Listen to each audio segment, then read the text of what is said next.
We learned about a lot of different ways of drawing in Illustrator in this chapter, and with this exercise I would like to concentrate on trying to show you how I normally combine these tools all together. So once again, just prove the point that you can be always more effective if you combine different techniques together instead of sticking to just like one tool for a whole drawing. So you can open up this file where I already set up everything. You should have a layer on top of that sketch layer where I have this drawing that I scanned in. I did this on paper, just a quick sketch to give us something to work from. Now this will be just my approach of drawing this in Illustrator. If you prefer to use different techniques, it's completely up to you. This is merely a suggestion. So I am going to start with a shape here on the top. I could use the pen tool to draw this line, of course, but just to show you a different method, I'm going to use the rounded rectangle tool. So I draw a shape up there, and it's almost fits already the head. But what I will do is remove the fill color, and I will change the stroke size slightly. Maybe actually keep it at 1 is fine. I'm just going to set it to red so we can see it better. Now then, even use the transform panel if you are a Creative Cloud user to change each corner size individually. I'm going to unlock this, and I'm going to reduce the size of that corner, then change the size of that corner also individually. Then this one needs to be slightly smaller as well, like that. And then the other one can be slightly bigger. Something like that. Now, once I'm done with these, I can also select individual points and drag them around until I get that shape what we have in the background. See how quickly I managed to fit this here. Now up here we have a line that we can create with the ellipse tool just by drawing over it like that. Let's just align it. And I'm going to make it slightly different to the way it is on the actual drawing. Something like that. And then selecting these two shapes, I can use the shape builder to get rid of the part on top. So very quickly I managed to get that line in place.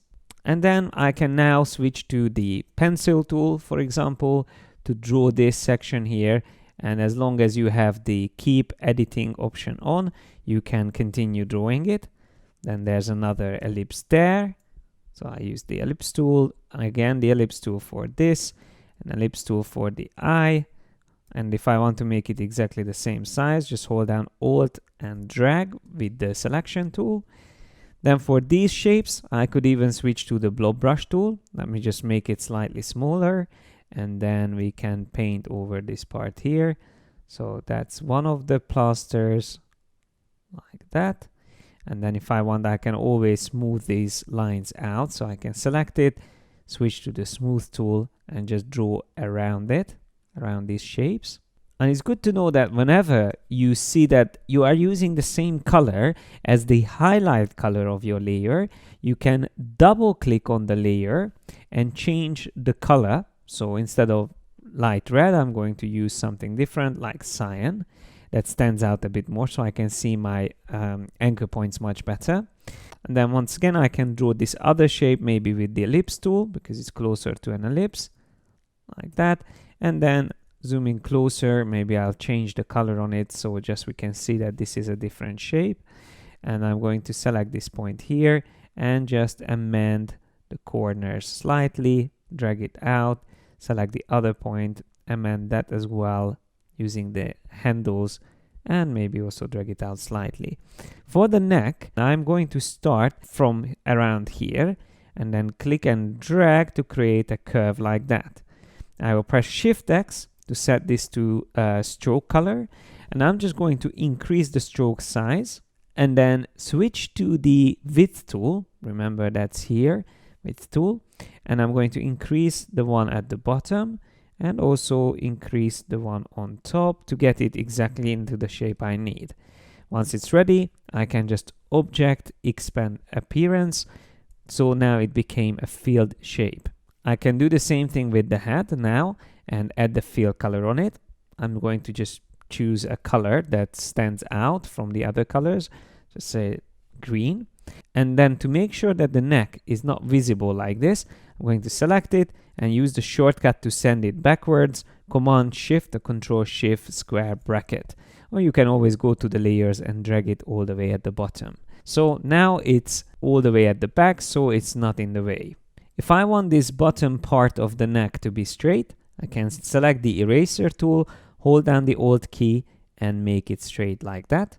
And if I want to make it curved, I can just add an additional point on the bottom center like that.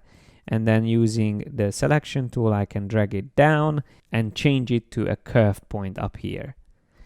If I want, I can also, of course, make it a little bit more curved like that. Now we can continue drawing. Just to, again, vary a bit the techniques, I'm going to now use the pen tool to draw this shape here. And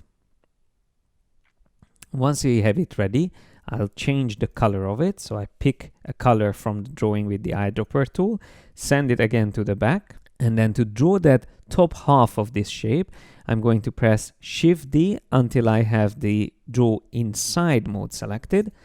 Then use the ellipse tool and draw an ellipse inside of this shape here. And if I change the color of it, we can see straight away that it's actually within that previous shape. I can press Shift D again to exit from drawing inside. And then just to make this look a bit better, I'm going to also flip the colors or swap the colors on the eyes and remove the outline because we don't need that stroke to be visible anymore. We can then select the stroke here on top, select the width tool to add a little bit of thickness on it. So I'm going to select the bottom end, drag it out like that. Maybe also make this side slightly wider. And then we can add a color on that circle at the end. I'm going to pick blue. And then for this shape up here, we can press Shift X, change the color once again. And then for the little circle in there, again, we can set it to a different color just to separate it for now and send it backward until it's behind that line.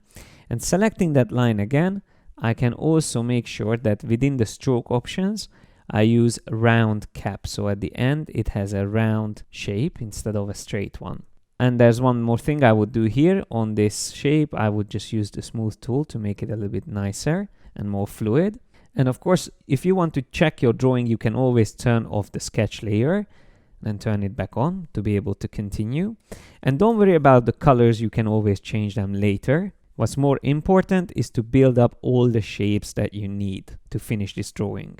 Now, just like before, after this point, I'm going to speed up the way I draw everything, but I will primarily use the same tools that I already showed you, just combine them in different ways. And after you watch me doing this, you can try it yourself before you move on to the next chapter, where I will explain how to work with brushes.